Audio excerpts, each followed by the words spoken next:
السلام عليكم ورحمة الله وبركاته. كسو dhawaada casharkeena tobnaad qaybtiisii lixaad ee ku saabsaneyd constraints kaasoo aan kusoo qaadan doono fouriankeyga waxa uu shaqadiisu tahay in uu inoo hubiyo dheetida inoo jirta tablekeena inay inoo match garayso dheetida ku jirta table kale ama saynu dhahno refreshed integrity-ga ay ku tacalluqa iyo relationship sidaan tusaaleheena kusoo qaadan doono.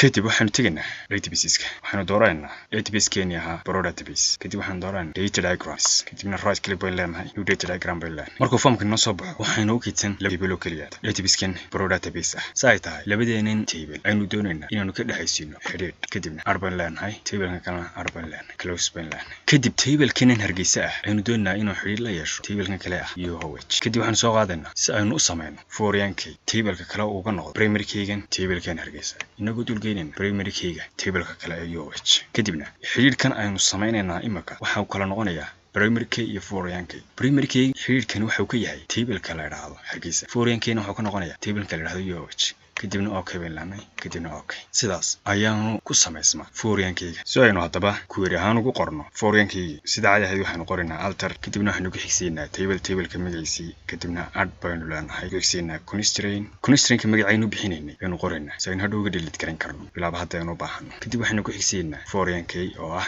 constraint-ka aynu soo gelinaynay isla markaana waxaanu ku xigsiinaynaa id-ga oo ah column-ka aynu ugu talagalnay inuu fouriankeyga nooga noqdo tableka kale kadibna waxaanu qornaa reference ula yeelanaya tableka kale UOH columnkiisa ay dhiban lahayn. sidaas ayuu noqonaya marka query ahaan lagu qoray fouriankeyga. casharkeena gaban halka ayuu noogu joogay. wassalaamu calaykum waraxmatullaahi wabarakaatuh.